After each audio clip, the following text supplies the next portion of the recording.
मोहतरम नाज़रीन अदाब, आज़ाद न्यूज़ में आप सभी का खैर मक़दम है।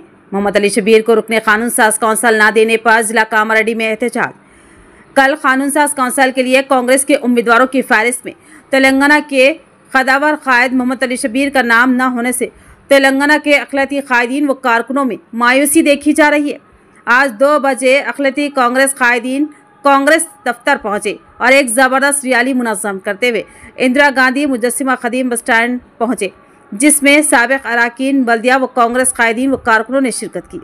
इस मौके पर एडवोकेट मकसूद अहमद ने सहाफ़ियों को बताया कि कांग्रेस कायद मोहम्मद अली शबीर जो गुज़िश्ता 45 साल से कांग्रेस पार्टी में खिदमत अंजाम दे रहे हैं, गुज़िश्ता असम्बली इंतखाबात में उनके हल्क़े असम्बली कामारेड्डी से टिकट ना देकर हल्क़े असम्बली निज़ामाबाद से टिकट दिया गया, जिनको इंतखाबी मुहिम के लिए सिर्फ 14 दिन मिले।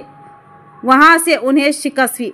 हाईकमान ने वादा किया था कि रुकने कानून साज कौंसल देकर काबिना में शिरकत का मौका दिया जाएगा, मगर आज नामनेशन में मोहम्मद अली शबीर का नाम नहीं रहने से एहतजाज करते हुए तेलंगाना अक़लियती कायदीन से मुतालबा किया गया कि वज़ीर आला रेवंत रेड्डी की दावत इफ्तार का बायकाट करने का मुतालबा किया गया। అందరూ కలిసి ఇలా ప్రొటెస్ట్ చేయడం జరిగింది। ఎందుకంటే నిన్న వచ్చినటువంటి పరిణామం ఎమ్మెల్సీ లిస్టులో ఏ ఒక్కరికి కూడా మైనారిటీకి కేటాయించకపోవడం చాలా బాధాకరమైన విషయము।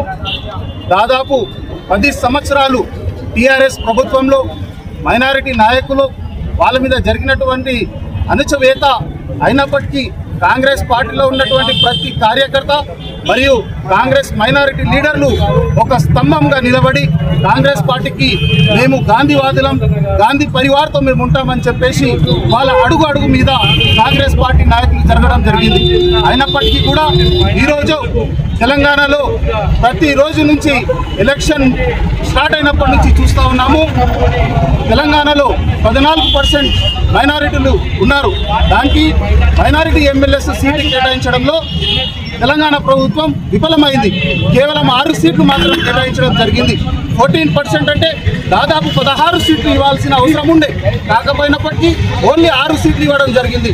దాంట్లో 3 సీట్లు మాత్రమే విజయవంతం చేయాల్సిన అవసరం ఉండే, దాంట్లో కూడా ఎంఐఎంతో కొలిక్కై అక్కడ ఉన్నటువంటి సీట్లు ఓడిపోవడం జరిగింది। కామారెడ్డిలో ఉన్నటువంటి కీలక నాయకులు షబీర్ అలీ గారికి కూడా నిజామాబాద్ 14 రోజుల ముందు నిజామాబాద్ పంపించి అక్కడ స్వల్ప మెజారిటీతో ఓడిపోవడం జరిగింది।